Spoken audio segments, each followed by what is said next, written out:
The 2015 World Championship is quickly approaching, so study up on the international scene with lolesports.com. There you'll find player and team profiles, stats, and VODs from all of the major regions available for your viewing pleasure. All right, now we're going to kick it off round 2 between Team Dignitas and Impulse. You're getting a look at Impulse here as they prep for this second game. With that 1 game buffer, though, gentlemen, how do we expect this to affect the way Impulse approaches game 2? I think they're going to come out and they're going to be much bloodier in this one, going for fight instead of siege, because when you have that 1 game buffer, you come back with confidence, and if you crush them game 2 with your own style, then the series is practically over at that point. A common thing that happens when you see those teams reconverge and just talk to each other, okay, what are we doing in the next game? Like, how are they playing? Usually you ask each other, it's like, okay, how's your mid lane matchup going? How's he playing? And then usually you'd be like, you know, he's playing a bit like a bitch. Like, how are we going to do? Like, are we going to do well this time? Do we need to play more aggressive? And then, like, I think that's what's going to happen, because I think both these teams were disappointed how they played, and they're going to go a lot more aggressive this time around. What are the conversations like then on the losing side of it, right? So we got, you know, the winning side, you're coming in with a lot of confidence. Dignitas, though, coming out with the loss, a lot of times the fear is the defeatist mentality. I don't think they're feeling that way, because that last fight they lost, they were the ones initiating that. So it wasn't them on the back foot by any means. They were in the control of the game after the Baron, and then eventually they started losing. Okay. What about you? Do you think that... I wouldn't let it chip away at me. I feel like that's one where it's like we could have just picked that a little better. Right. Let's not overreach next time. I don't think it's going to hurt them too much. You mentioned the Tristana. We also talked about the Elise. Do we expect some pick-wise? What are we looking at? I don't want to see the Elise again. Don't want to see Elise. Not on Rush. I wasn't convinced by it. Well, the strength of the champion is early tower dives, because you can drop the aggro and harass from afar, but they pick compositions that have no tower dive potential at all. So, like Janet Cog, really not much gank pressure. Yeah, if they're going to go with like a really aggressive support, then I'd like to see it. Exactly. Right, well, we did see the target bans, the Nidalee and the Lee Sin come through. That leaves the Elise, but still the Evelynn too. So we didn't see Evelynn in that game. Maybe that'll come out. And then you mentioned, Zyrene, the Tristana. So let's one quick look over there on Dignitas. You know, are they just not utilizing that pick well enough? Or are they going with something else this time around? Yeah, I feel like they weren't utilizing it that game. They have the chance to once again go back to the drawing board, use it correctly next time. But if they don't, then I still just want to see a different pick there. Maybe a Sivir so they can start those team fights. All right, looking for some sharper execution this time around. As we send it over to our casters for the call, CLG's Alframu weighs in on this matchup and says Team Dignitas may be able to pull off a few surprises. In the season, they would run Jarvan top with Morgana, something along those lines where you just one-shot the backline. You know, that was their whole strategy, get their top laner fed, cam for him, etc. And usually they just do that with one champion and revolve it around safe picks in all the other lanes. So they could definitely pull out some cheese against Tip, especially because Tip doesn't have their original mid laner anymore. So they can't really play off of Gate, I wouldn't think, since he doesn't have that much experience in a full best of 5. You know, maybe it'll be some falter from them here and there.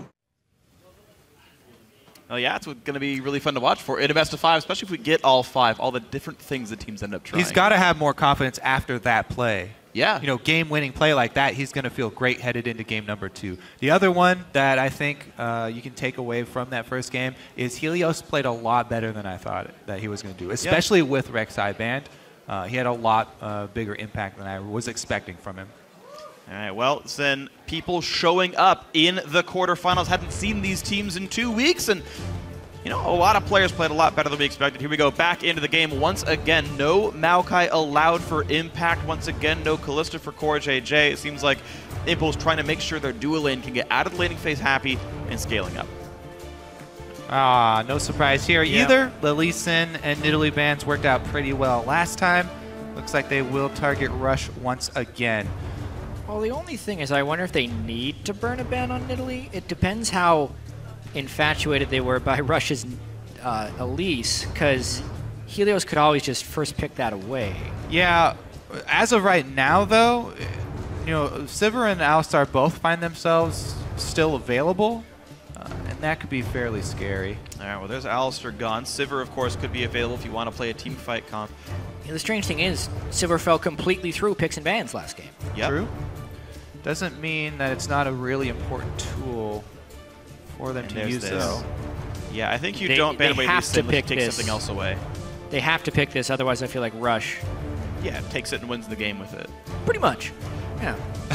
Now the question is it Elise or Evelynn? Because he had the, I believe, the option of either and chose Elise first pick last time. And if he decides that one's better, Impact doesn't even wait to lock in the Shen. So going to go for that one yet again. Of course, Impulse can take their time to pick their jungler here, so if something else is contested, like the Shen, like this Kog'Maw, Yeah. they could be playing the exact same team comp. They're well on their way to do so, yeah. Frick, I think you mentioned it after last game to me. Apollo on Kog'Maw did more physical damage than Core J did, than anyone else in the game, but it's more physical damage than Triss did, and Kog'Maw does a lot of magic damage within his kit as well. It just went to show how punishing Apollo was in that game on Kog'Maw, so it makes sense that they're locking it in early.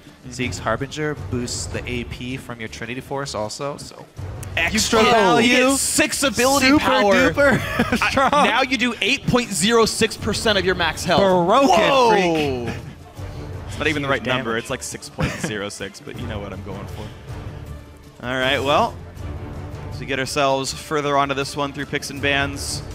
Yeah, Impulse not showing any new looks yet. Of course, they can use Cog as a flex pick the whole way through. Gate, I assume, can play AP Cog, so I wouldn't expect to see another pseudo mid lane or AD carry grab just yet. Dignitas changing the lineup quite a bit, though, and Braum Lucian comes through.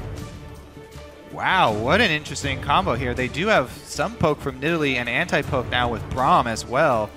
Maybe they want to try and go fight the siege with Siege. The old school LeBron lane. Lucian Braum also, the combo not often seen, but it does have that very quick stun proc. Yeah, a lot of innate synergy in that lane. Even though Lucian's early game has been nerfed, Braum's early game has recently been buffed back up. That's one of the reasons we've seen, along with the poke counter, some of his resurgence. And would we see Apollo's first Leona this split? It was one of his big-time supports in the spring. Yeah, these teams want to go in. So yeah, different look. You're right. He's back on Leona, the champion he almost exclusively played back in spring. So okay, not an Enchantress support this time around. Then not going to be opening up the Kog'Maw nearly as much. And also a comp like this doesn't look like an AP Cog type composition. Going in this hard feels weird. Yeah, it's almost certainly an AD Kog'Maw in my opinion. And they could just slot in Azir if they want to with their last pick. Or an Orianna. Either one of those works. Yeah. We do get a lot of kill pressure, though, switching to the Leona rather than going with the Janna. So I actually would expect more out of Rush this time around on the Elise. There's a lot more opportunities for him. He can go bottom lane, combo with the Leona. He can still go top lane. Shen can set up a guaranteed cocoon to land. And even though Shen doesn't provide a whole bunch of early game damage, Elise brings plenty herself. Lulu, wow. Okay, so they shift the support role up to Gate for the Kog'Maw. Yeah, it's a little Juggernaut-y, but it also has a tank top laner. So traditionally you'd put the Lulu in the top lane. This one, though, is a little bit lower damage. It's almost like a mid-game power spiking composition right here. Yeah. And heavily putting the pressure, onto Apollo in this game. Well, that's weird, though, because Impulse actually stalled out in the mid-game last time off of a sizable lead. They were up around 2,000 to 3,000 gold in the 20-ish minute mark when they got the first blood, and then failed to get much farther. It's weird they put all their eggs in that basket. One thing I actually do really like about this Lulu pick, though, is if we're looking at the amount of damage that Dignitas can actually throw onto the target, Kassadin, Gnar, I don't know if that's, and Lucian, I don't know if that's enough to break through a Shen and a mid-Lulu shield. Even if Apollo is completely out of position, they might not be able to kill him. That's a fair point. Yeah, if the damage is not high, and of course, Team Dignitas ready to get into this game too here with an interesting comp themselves, and we get to see the Nidalee come out from Helios. We can see if he puts on the carry pants this one. Normally was not so farm heavy, but guys at home, please keep sharing your series predictions. Tweet hashtag DIG win or hashtag TIP win to @level esports over on Twitter. We'll update the fan vote once we are back on the Rift. There's the team comps on your screen. We're getting ourselves ready to get into the game. Game 2, Impulse 1, Game 1. It's time for Dignitas to see if they can fire back with best of 5.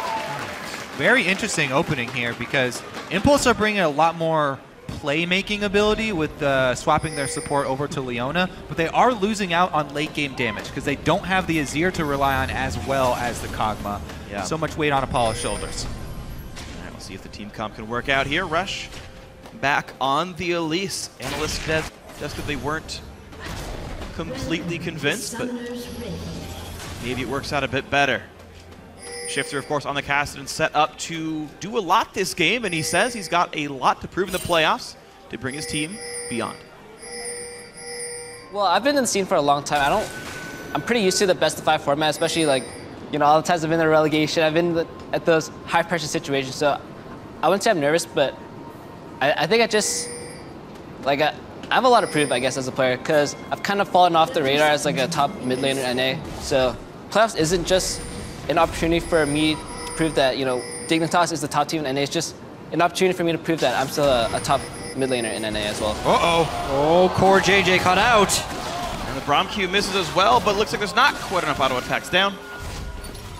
Plenty of time for him to go heal, actually, so that will mean nothing for either team. Both teams with defensive wards set up in the meantime as well during the pip stop. I do want to speak to Shifter's Caston a little bit. Obviously, Caston has been changed as a champion. Just no longer as blatantly overpowered as he was back in Season 3.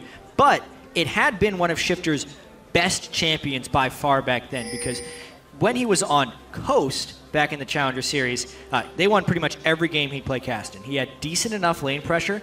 Shifter's always been really good at not dying in lane, sometimes to his detriment because he gives up CS disadvantages, but his roaming skills on Kassadin were so good that he could almost snowball the majority of games he was in with, and I wonder if he's going to be able to roam this one and help him, and that's pretty much, I feel like, the only way Team Dignitas takes this. Yeah, I don't think that he is going to be able to, just because Lulu has so much more wave control than Kassadin does early. Gate should be able to take control of this lane, and that means that he should be enabling Rush to make more early game moves as well. Both bottom lanes actually ending up in the bottom lane this time around for standard lane setups, which also could aid Rush in some early moves. Now, the Nidalee Elise matchup is really interesting and definitely depends on which jungler gets the initiative. Either one getting the opener is huge for them. Spear landing or Cocoon landing basically decides the entire skirmish. And it's much different than the previous matchup, which was Elise versus Echo, because Nidalee's clear speed is somewhat unmatched in the early game. Even though Elise can clear quickly, pre-Runeglaive, I think Nidalee clears faster than Elise. So Rush now a little bit on the back foot as far as clear speed goes, and we'll have to see if Helios can then become the aggressor instead of just playing good defense like he did last game. So far, so good. Helios is slightly faster on this one. They're going to end their jungle routes on opposite sides of the map. As we talked about, Crumb said, you know, Elise having some gank pressure in her lanes. Well, actually, Lulu and Leona both actually fairly solid in that regard, so we might get to see some of that trademark Rush aggression. Well, here comes the first jungle invade. Rush going to head down to a bottom lane gank. Highest probability here. Gets in behind them. Remember, the Leona swap was the big change here for Impulse. They want to utilize that CC from the support role. Ooh, good flash by him. Exhaust still on, though. Goodbye. Nothing else for Core J to do. And they get the first blood. Goes to Elise. Not a bad target for it. All said and done. First blood, Team Impulse. Yep, just as we said. Trying to utilize. They made one change in Champion Select. Yeah, Crumbs also mentioned that these teams are probably going to be a little bit frustrated that they weren't able to get much aggression, maybe playing too passively. You see it from the Champion Select as well as Adrian's flashing in for the point-blank stun on there. Team Impulse is ready to fight this game, and they're wanting to force numerous fights. I love Adrian on Leona. You can tell he's so experienced with the champion. Hasn't played it in competitive in over 4 months, but it's an example right there of what he can do. You know, it's funny. We talked about the low ward kill stat from Rush, and he says, I don't need to kill wards, I just go where they aren't. That's exactly what happened. Adrian calls out where the river ward was. He just goes through the red buff, shows up unannounced, gets the kill. And Adrian can do it, then who needs to kill wards? Meanwhile, Helios did take an extra camp. He was just farming harder. Double Summoner's Bone there for Core JJ on the Lucian, though. And it gets scary for him from here on out. Luckily for him, though, the kill did go over to Rush, so it won't be in his lane immediately. And some extra vision might be able to keep Rush away. Here comes Helios to try and counter game, but not much on the table for him. Let's see if Impulse do go aggressive. Yeah, I really wonder about the timing of this gank by Helios. Just logically speaking, Apollo hasn't shopped yet. so they know CoreJJ has an item disadvantage. They have wards in the river, so there's no way that Rush is sneaking around the back again. The only way it's a counter gank is if Rush comes through the lane, and it seems unlikely that Impulse would go aggressive. Oh, barely dodges the skill shot. Still gets stunned up, though. Ignite is on as well. Apollo running for his life. Oh, Adrian re-engages. No backup on the way, though, and he just takes a lot of damage for it. Braum passes setting up. Oh, God, another Q hits Apollo. Yeah, I'm surprised that they were able to get so much out of that gank, nearly nanning a kill. Apollo really walking up aggressively despite still just sitting on his Dorans and having no jungle backup anywhere. Almost cost him a kill. Does even out the summoner spells at the very least in the bottom lane. Rush looking for another fight here. Does he step on the trap? Yes, he does.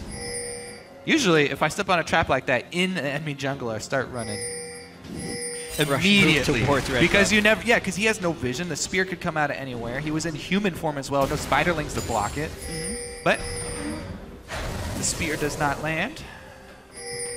That's interesting note. I don't believe the Hunt debuff shows up unless Nidalee was nearby. Granted, she was shown bottom lane, but I think by having the Hunt debuff, he also reaffirms that Helios in bot lane. They're going to stay safe for now. Bit of damage on a CoreJJ, but no really big overextension. Of course, again, as a flashless Kog'Maw with exhaust is up, though, to keep things safe. But Apollo really just needs to back and buy a Phage machine or something. Rushes around. The E comes in. They want Kiwi Kid. Goes right back out there. Adrian gets stunned up, takes some damage. There's a penalty. They want this fight after all. Teleport comes in, though. Gamsu is going to arrive. Who goes down first? It is not Kiwi Kid. Ooh. They don't get the damage. They don't get the damage, but there's still time to get to the turret. Impact has the aggro. Gamsu canceled his teleport, didn't show up after all. I'm not sure he should have canceled. Yeah, that would have picked up kills there. Yeah, that was a very interesting choice right there. They kind of dove really hard. They stick around. No, Helios! Helios! Didn't see that one coming. Cocoon to the death. Ended up just walk away. Just walk away sometimes. Sometimes you got to walk away. They had no vision in the brushes. Gamsu will be pushing up the top lane, but that was an ill-advised move. Yeah, Gamsu canceled it all on his own and went back and watched the rewind. He had flank position too. Yeah. Full health, level 7 Gnar. He hadn't shopped, but neither had Shen or Kog'Maw. He had a bit of Rage Bar building up as well, but doesn't pull the trigger. And Dignitas do go down, giving up kill in the bottom lane. Very strange. Maybe some miscommunication. Yeah. All right, let's try and figure out here if the teleport cancel was because the fact that Team Impulse got so many turret dives on meant that they were pretty strong coming in. Okay, so Apollo probably would have died. Rush already used his cocoon, and Apollo doesn't have any summoners. Thing is, I see CoreJJ and Helios being completely out of mana. Team Impulse could have just turned back and 1v4'd the Gnar. Maybe they trade kills, but I feel like that teleport actually would have been near certain death. Either way, that's the actual certain death. Exactly. That's the play that mattered. Man, I'm surprised. Yeah, Impulse all at like 1/4 health, all stayed in that brush together. And they realized that they weren't really in danger of being there. And the overextension by Helios. Yeah, I mean, very smart. That was an aggressive move that paid off there, being in a forward position. So 2-0 in kills and a nearly 2,000 gold lead. Impulse seemingly relying on a strong mid game, and that early game setting up well for it. Gamsu still playing somewhat aggressively up the top side, even though he had some free time up there. We just saw Impact teleport back to the top lane turret to collect the farm, not fall too far behind. Oh, Apollo level 6 in the bottom lane too. With that CS advantage and the early sheen once again, CoreJJ is going to have a really rough time heads up in this lane. And the constant threat of kill pressure from Adrian is huge. Leona also level 6. Oh, and they've got a pink ward there, setting up easy avenue for Rush. So bottom lane for Dignitas now has to play really defensively, even when Shen Ultimate is not up. Shifter looking to roam. And Shadow Dash is already down. There are no escapes left for Impact. Ignite comes in. He's going to go down. A kill goes over to Gamsu. Nicely done. There's your fifth Shifter roam. It's incredibly important that roam worked for Shifter as well. Rush, though, 1v3, kinda. Ulti in for Kiwi Kid. The stun is dodged by Repel, but still gets hit up by the passive. Shen's back up. They can go. ulti by Adrian, and they get one back. It's actually mid lane turret going down to Gate, and now the push keeps going on. Low health on Adrian. Gate finally showing up, flashes, gets the wild growth. Adrian did not have to flash out though, miscommunication. Helios will walk away. Didn't tell Adrian that he was on the way. The fight continues though. Shenna's ulti. Circle around. Now Shenna's actually alive to use the ulti.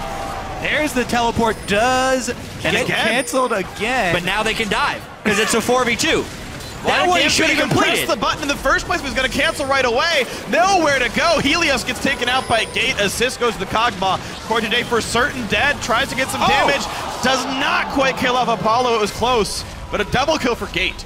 Okay, so first teleport cancel, probably a good idea after reviewing. Agreed. Second one though, bad idea. would have stopped that dive. Yeah, most likely. A full health Gnar under the turret, even if your other two are low, you can defend that 3v4. But he knew there were 4 people coming down there. The Shen ult was guaranteeing it, and then you could tell they didn't even try to hide under the turret because they knew it was certain death. Now Gate has been able to kind of answer Shifter's one roam. We mentioned Shifter needing to get the roam. He was already losing in CS. Now, since he didn't even get the kill, Gates, every time he goes back to that lane, he can instantly shove it in, almost no fear of counterattack. It's looking pretty grim for Team Dignitas here. Again, worth pointing out that mid lane outer turret went down to Gate. The roam by Shifter got a kill. His roams around the map were fine, but Gate showed up late to that fight to knock down a turret, get further gold for his team. He's very far ahead now, highest CS in the game as well. And yeah, Gate and this Lulu, the early game pressure working out, winning lane. Yeah, and with all this weight on Apollo's shoulders as well, 104, not doing too shabby, second highest CS for him as well.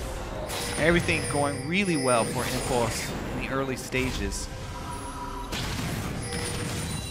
Yeah, I mean, even though Apollo did get the kill early on in the game with the gank, if you're running a Juggernaut composition and your bottom lane gets summoner spells and a kill early on in the game, that just sets you up for so much success. Also, when you're considering your Lulu, who needs to do pretty well in this team composition in order to provide the right type of shielding, had what was almost a free lane against Shifter's Kassadin. Yeah. These things are going very well. What do you do?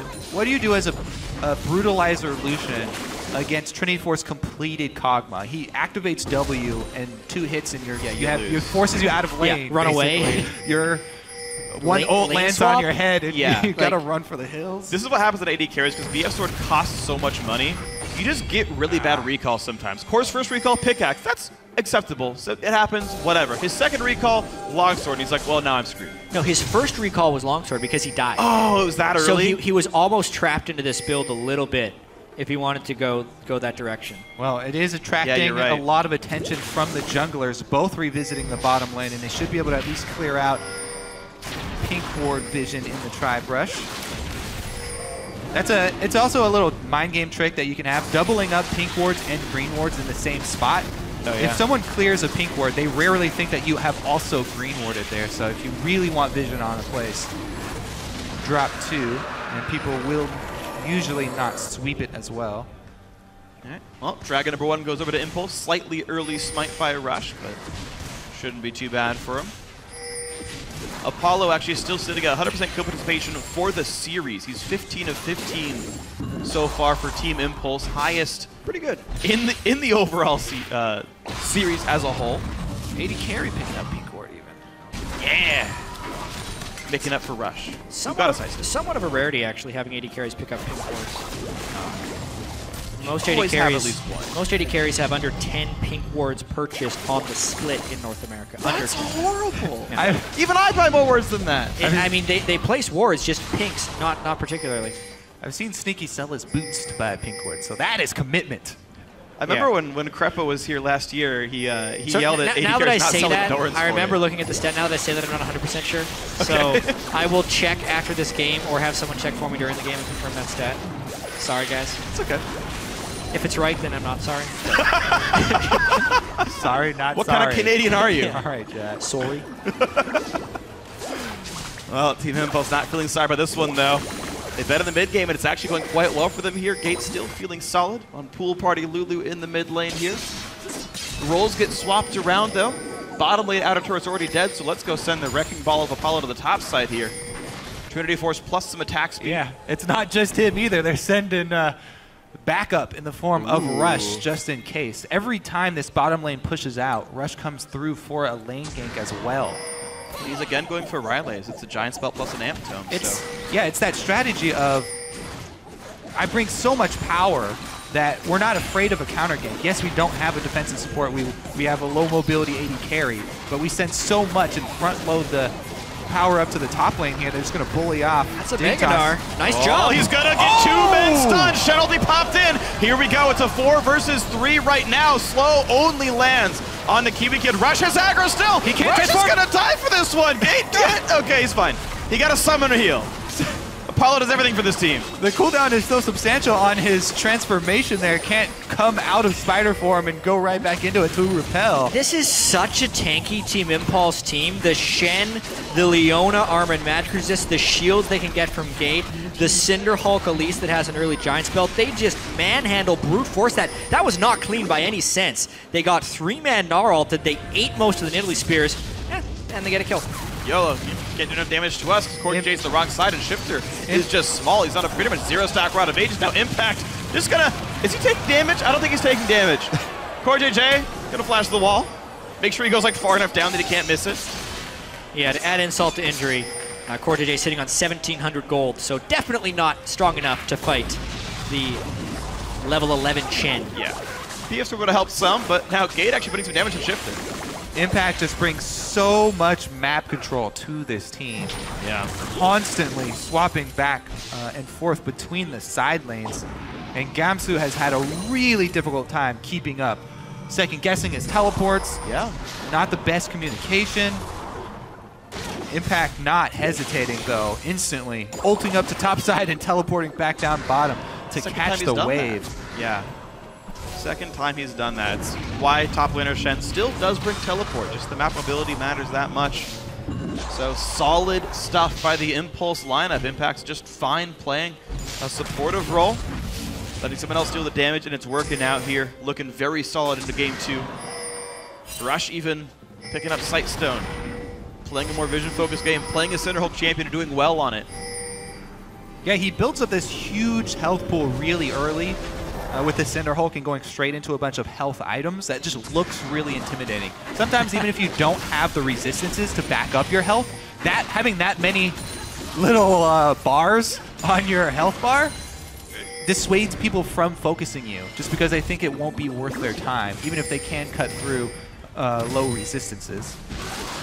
All right, so what's next on the plate for Team Impulse? They've already knocked down all 3 outer turrets by 18 minutes. They're only sitting on 1 dragon. They've got quite a ways to go if they want to keep this lead pushing up. 5,000 lead, 18 minutes in, definitely sizable. But they've really only got 1 late game carry here, and that can always be a risk as you go on. Yeah, still at this point in the game, though, Lulu is a significant portion of damage. Because she's just maxing out her Q. Does have, Oh, Shifter down quite low, gets away cleanly. Turret does go down, but there's still some damage coming across. Javelin lands. There's the engage bunch onto Apollo. He goes down. They pick up the primary AD carry, and Adrian now playing with defensive CC, but a double kill for QuarterJ. Yeah, Gate was not there in order to shield. Uh-oh, he loses move speed, transferring into human form here. Nice shot! And that's going to hit him too. Helios from downtown lands the Javelin. Good setup for Gamsu. Now Impact is on the right side of this fight. This is very similar to the turnaround we saw in Game 1. Team Impulse growing a lead, but then Team Dignitas making a play on Team Impulse overextension. Still a lead, though, for Impulse because of how far ahead they were. 3 kills picked up for a Tier 2 turret, though. Doesn't feel too bad. Maybe can pick something else up. Yeah, I mean, watching this one, Gate just so far away from home. Look where he is on the minimap before this fight begins. So yeah, they get the Shen ult, but because they burst him hard enough, the Shen doesn't come into this fight to disrupt anything, and their damage sources are completely gone. Kog'Maw dead, their secondary damage source, Lulu, not there, and Shen can't make it, so a total whitewash there for Team Dignitas. Kog'Maw without a support champion next to him. Easy pickings there for Team Dignitas. Quick recovery from Impulse, though, because they have such a substantial lead. Plus, they still have 2 of their outer turrets remaining, and it's enough for them to grab the second dragon here, which is important to keep them training dragons this game. When you don't have the Azir late game damage to rely upon, definitely need to keep up the dragon stacking in case you do have to go that late. The other thing, you talk about how tanky this Impulse squad is. It's also a side effect of them keeping the AD carry of the opposing squad down so much. Yeah, low damage output exacerbates that issue. Double kill helps a fair bit for poor JJ, though. Yeah, he's only 500 gold down. He's only 500 gold down behind Apollo. Sorry to cut you off, Chad, but certainly JJ can be a threat. Maybe, actually, I feel like you're unlikely to see Zeke's on Kiwi Kid, but maybe he goes for that after what looks like Aegis as his first major purchase. It will be late. Same for Adrian, though. Maybe we see it on Gate. Is a mid lane item as Alex. Alex ran it 3 games in a row in the Challenger Series semifinal. As shown. A solid choice. You know, on Lulu, actually, being a sports champion herself anyway, would make a decent amount of sense. Yeah, any low cooldown mage is going to get stacks really, really fast. She cares about the raw IP, cares about 10% CDR. I don't know. There's a chance we see it. But the more we talk about it, the more I want it. I know. Gate, it's really good. I think it's super strong, actually. I think it would be perfect here. Yeah, it's an interesting choice as a mid laner because as a support item, you get the attack damage and ability power boost on yourself and then Link, but that's really just for your Link. But if you do it on a mid laner who already has a lot of AP, you're almost doubling the active power of that item, which is why it's actually a really cool thing to do on the more supportive mid laners like Orianna and Lulu. I mean, Lulu just seems like the perfect one. All right. Anyways, in the bottom lane, Gamsu doing work on the turret. And he's almost going to knock it down here. He's actually was solidly winning lane in this matchup last game as well. It didn't matter because Impulse had so many kills and turrets and whatnot. But Gamsu, again, actually getting a lot of pressure in the matchup. 4 men top lane here. TP is not up for Gamsu, but Impact has the ulti. Yep, and there's that style with Apollo on the front lines with this Kog'Maw trying to chunk down the turret. He's got Lulu, shield, and ultimate to rely upon. Shen also can be called down. So sitting on the front lines. And Adrian would be the counter engage. 4,000 gold lead for Team Impulse. Bottom and outer about to go down, though this gold lead going to start to get shredded away a little bit, and there's still an outer turret in the mid lane waiting for Team Dignitas so they can get a decent fight in. So the gold can get closer pretty soon. Dragon 5 would not happen until about 39 minutes in this game if they did it on time. That's, of course, very far away, and that gives plenty of time for this Kassadin and Nidalee to stack up their recently minted Rods of Ages. Yeah. Once again, Team Impulse on a bit of a lull, but they've already killed 4 turrets. So, therefore, they have to be very strategic about the way they move in now. They got to get wards down, seemingly, if they go to invade the enemy jungler to set up for the next plays. Last game as well, Team Impulse tried to do a lot of Baron forces. It somewhat backfired on them. But this game, they have much more initiation, so I think baiting a Baron could very well be a strategy if they get some more pink ward and ward sweeping coverage. Yeah. Again, I still think they're really going to focus on dragons. It's so much easier for them to take those and stack them. Plus, it's a lot easier for them to bait around that area and keep Impact split pushing. As of right now, Dignitas doing a good job of keeping up that vision on Baron. Yeah, Impulse, dear lord. Press F2, look at the Impulse vision. It's ridiculous. They have like the entire map lit up across the midline. This is ludicrous.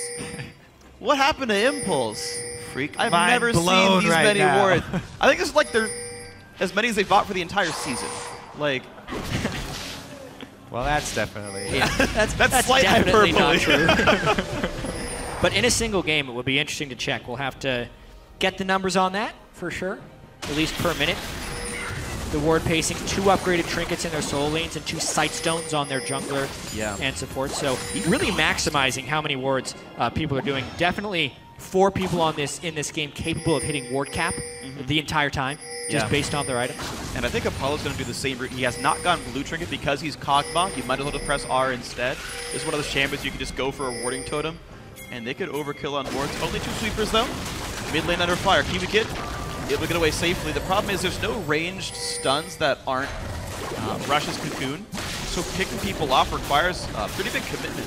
Yeah, I don't feel like it's Impulse that are feeling the pressure right now, though. It's Dignitas trying to figure out what they can do with this team comp. Yes, they have this Nidalee here, but she's really the only one that wants to poke.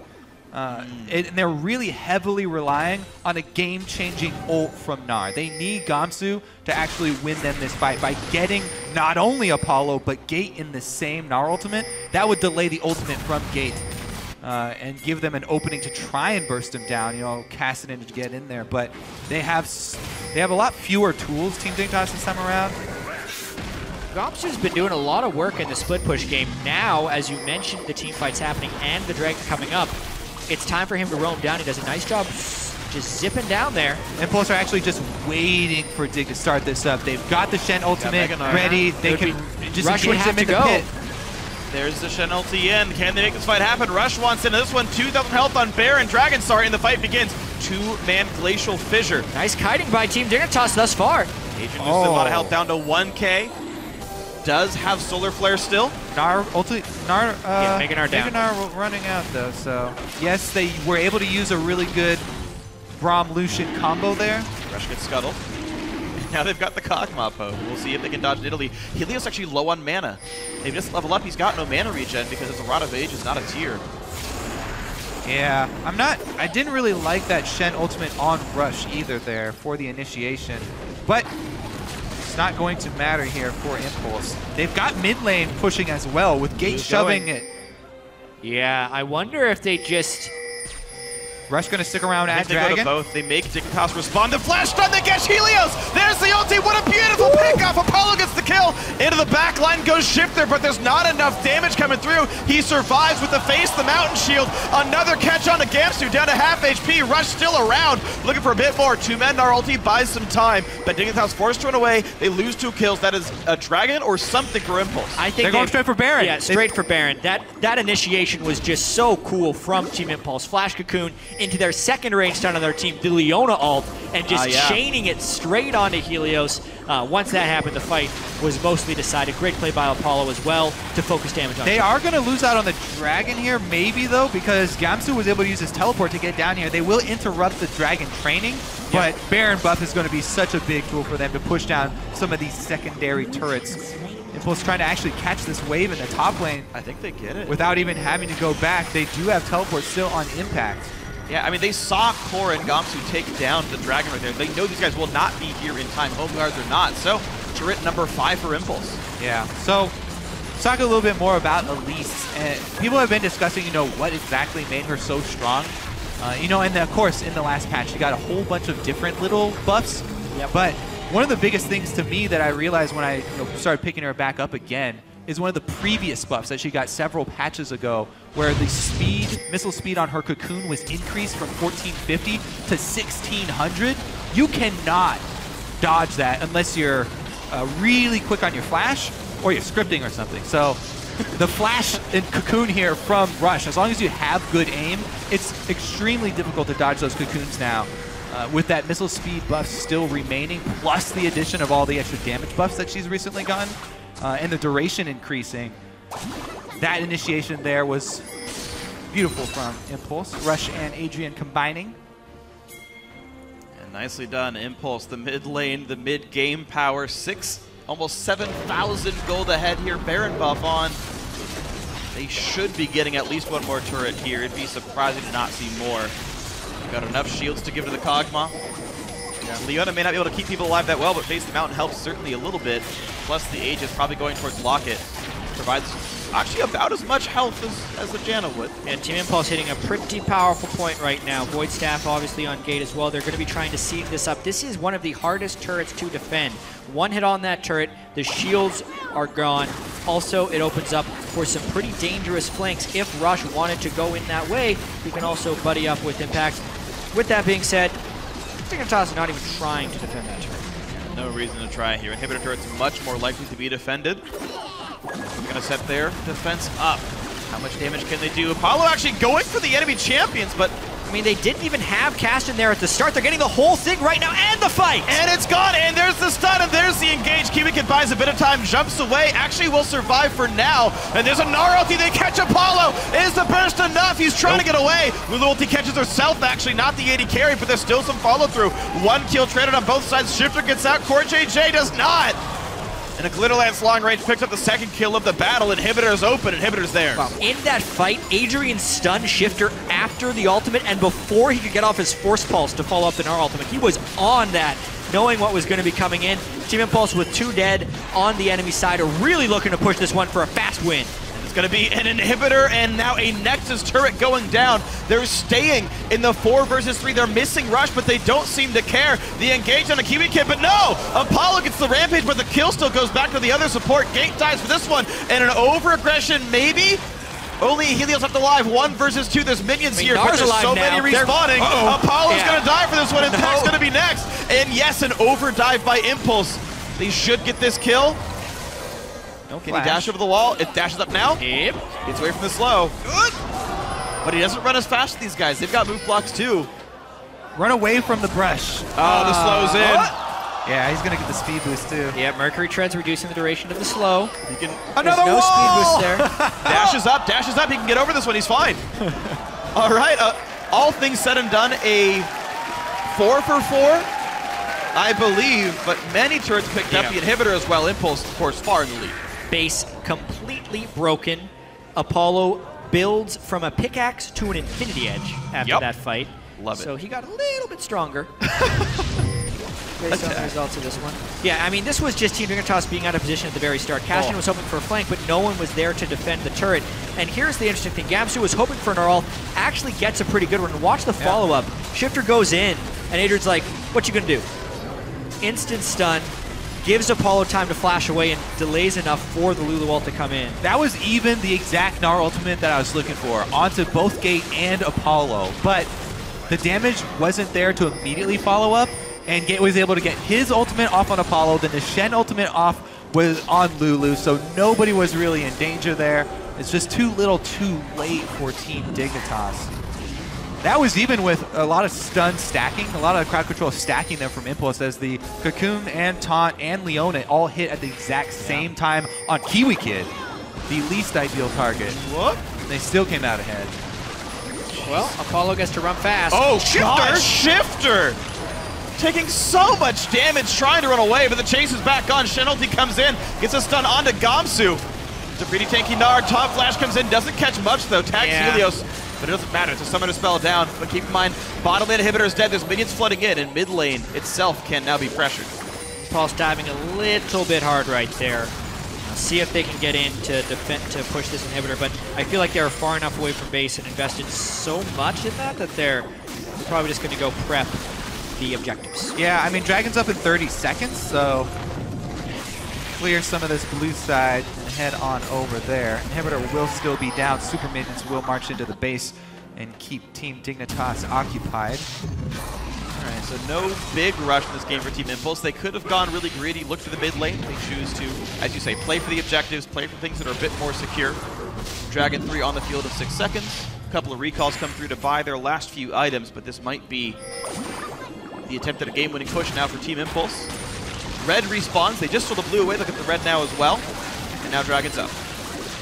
Yep. Take Dragon, then take Baron after that as well. Pretty easy pickings for Team Impulse. By that time, Shen Ultimate will also be available. So, barring a very big snafu from Impulse, looks like they are looking to make this a 2-0 start to the best of 5. And it's been a much better game for Team Impulse than Game 1. They jumped out to a larger early lead. They picked a less defensive team composition. They also had a solid pick there at the end for Gage. Yeah. Knowing exactly what Shifter is going to be trying to do with Caston. They're exposed it for the lane weaknesses, and they're also really punishing Team Dignitas for their somewhat lack of damage. It was actually something the analyst desk was looking for as well coming into this game. They wanted a more aggressive support to work with the Elise pick. Yeah. And that's And it exactly what Impulse did. And then they switched the defensive duties over to the mid lane. All right, well, here's the push right now. They want Baron Nashor. Can they find the pick, though? Kiwi Kid does get taunted up. They just pile the damage into the support. He flashes, jumps away, stays alive.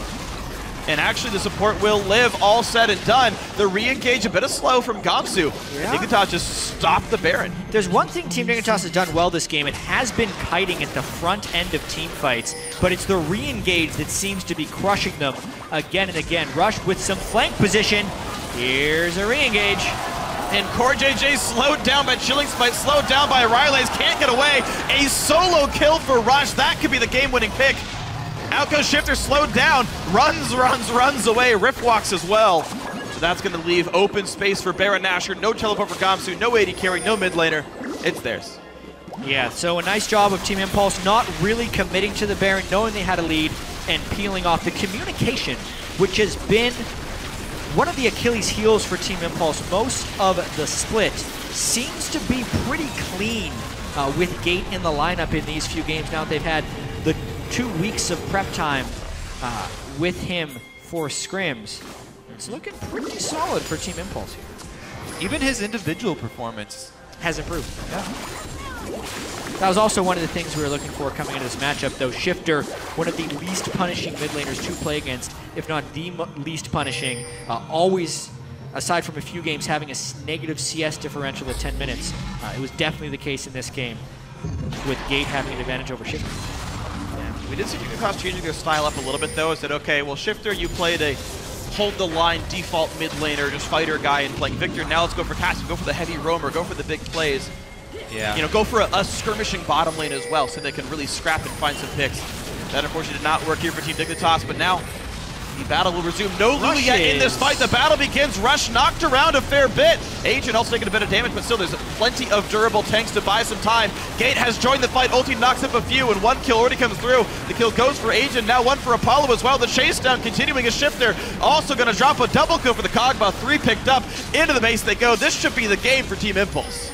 All right, that started off as a 2v5. Yes, and they were unpunished. They kill 3, lose none. They're refreshing this inhibitor. They're probably taking 2, and like you said, probably taking a 2-0 lead in the series. All right, 37 minutes and 30 seconds, a bit faster than the last time around, but it's a much more convincing win, all said and done. 16-9 in kills. The Nexus will fall. 2-0 start for Team Impulse. They are 1 game away from the semifinals. Close to having 2-3-0 back-to-back playoff openings here for both EU and North America. Yeah. If you're going to have 3-0s, today would be the day, though. It's Seed 3 versus Seed 6. It's a bit to be expected as far as the lineups are concerned, the matchups are concerned. And if you're looking at a team you do not want to play in the first round of the playoffs, it would be Team Impulse. They were basically a game away from being first place in the NALCS and having a bye. There was that huge logjam at the top of the standings. And unfortunately for Team Dignitas, this was their draw as the number 6 seed for Team Impulse. But they still have 1 game. They almost won game 1. This could be a completely different story with a few things breaking the other way, and would be 1-1 heading into the rest of this best of 5. Absolutely. But it's 2-0, and now they have to win 3 in a row to stay alive. Yeah, I mean, they have to pull out something different now. They have to go swing for the fences, because this is the last chance that they have. Yeah.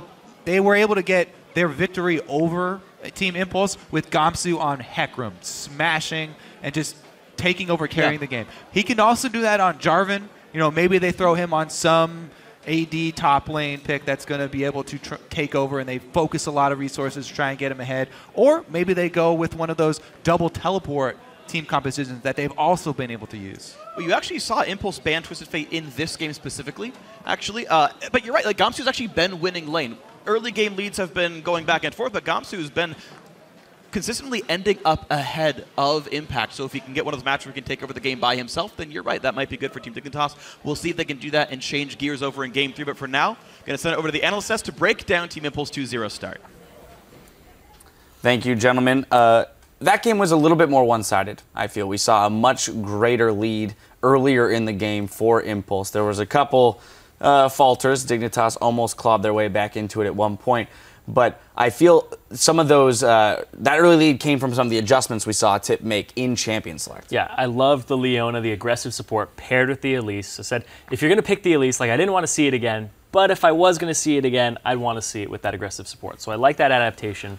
But the thing I really liked about TIP's play was it was a slower game, or not a slower game, but it was still a slow game for TIP's style, but they recognized that the wave clear of Dignitas' comp is pretty much non-existent. The Kassadin pretty much takes that out of the question. So every time they actually took an inhibitor and pushed the base, it was because they had gotten the Baron and they set up for it. Because they recognized it's just a skirmish comp on Dig's side. TIP has Protect the Cog. Go ahead and play around these objectives and then exploit the no wave clear. Going into this next game, I got quite a few concerns about Dignitas. First off, the blind Kassadin. This is not a champion that you blind pick ever. This is a counter pick champion. I guess they were thinking Gate would just pick Azir or Victor, but pick Lulu. He gets shoved in all day. He will lose the tower first, has a lot of pressure, and then Kassadin jumps into a fight. Polymorph, he's already out of the game. So did not like that pick at all. And another concern was, they first the Gnar into Shen. This is a matchup that Gnar has to win. Right, and you're seeing Dignitas on your screen here as you raise some of the concerns for them. Down now 0-2, they're looking for that reverse sweep. What do you do when you have, because you have to win this one, right? Essentially, in your heads, this is a one-game series now. It's Dignitas, you have to win this next game. You got to win 3 in a row now. And it's clear that the Gnar versus Shen, this is a matchup where Gnar builds Black Cleaver and then just bullies Shen, takes the tower first, takes the second tower, and just pressures Shen heavily, punishes him for using the teleports in the bot lane. That did not happen. Not at all. They took the first tower down, but that's because of a Kassadin roam. Like, there was no pressure from the Gnar into Shen. He should be having a CS lead. They cannot play against Shen. They're making these plays in the bottom lane when they know there's teleport, there's Shen ultimate, and they're just completely disregarding it. You need to ban it because otherwise you're going to lose the next Drop game. the Maokai ban, put the Shen right in that spot. But here's the scary thing, is this is not a normal TIP. They're warding a little bit more than they were in the regular season. They're playing around Apollo constantly. So even if you ban out this strategy, they can still go back to what they were doing before. So that's actually very scary because you've only got one game left. And if you mess it up one more time, you're out. Sivir has been left up as well, so they can go back to that. But Dig had gone with the Braum Lucian, super aggressive bot lane. But there is no synergy there. You need the jungler in the bot side to be able to go for it. They got caught from a very overextended gank, which is super predictable, knowing Elise starts in the top side. She just makes her casual way down to the bot lane and gets a free kill, and then it just goes over and over and over. And Italy should be there. That's the most important lane for you right now, where you're putting all your eggs into, okay, we're hoping this Lucian can, snowball over the cog. Didn't happen at all. Yeah, and when you play Nidalee, a gank could just be, I show up to the lane, it's now a 3-on-3, and I just poke you guys down and eventually take the turret, and they never did that. Yeah, there's an interesting thing here where, as you mentioned, Tip is assuming a different playstyle than what is expected. Going into this week, you would have been like, oh, okay, well, they're going to try and get Rush on a super carry. Apollo will play Sivir, most likely, if it's up, and they've completely departed from that. And it seems to be throwing Dignitas for a little bit of a loop here, that they haven't really established what is going to be the winning strategy against this team that is all of a sudden playing a little bit more standard. And it's not just something that's actually going to throw Dignitas off. If TIP make it further, they are actually showing that they flex more strategies. So Dignitas have to go, all right, let's go back to our strategy here. It's do or die. We have to run what we know how to run. You were talking about running a Hecarim top on the caster desk, I believe, and going to a strategy where Gamsu can carry, shut down the Shen, ban it, get him out of that lane, and get him affecting the map. You got to remember, though, that Tip has been picking the Kog and Shen pretty early. Those two are flex picks all over. You can have the Kog'Maw in the mid lane, the Shen as a support, so they can just completely change it around. And one pick that has been not played at all has been the Olaf. Like, everybody's been practicing Olaf. Everyone's going crazy for the Olaf top.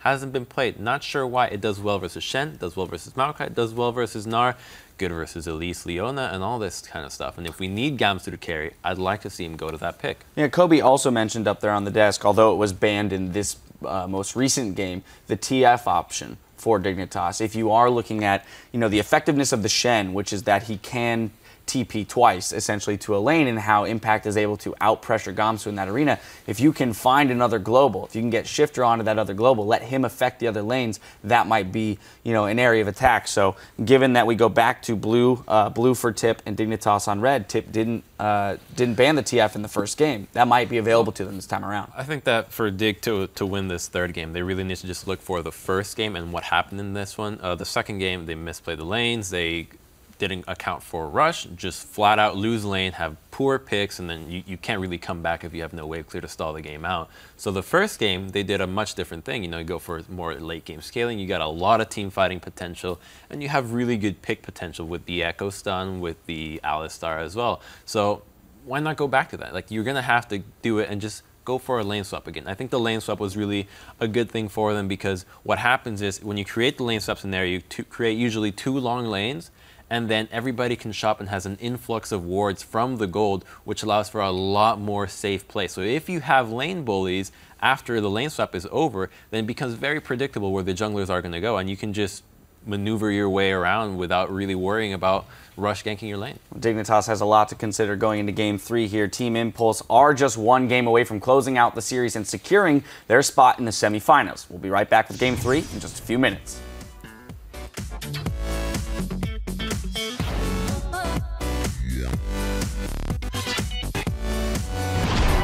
Time for Dignitas to see if they can fire back. Best of 5. Still some damage coming across. Javelin lands. There's the engage. Bunch onto Apollo. He goes down. They pick up the primary AD carry. The flash stun, they catch Helios. There's the ulti. What a beautiful pickoff. Apollo gets the kill. Okay. Cast in. It's okay. I'm with you. We're fine.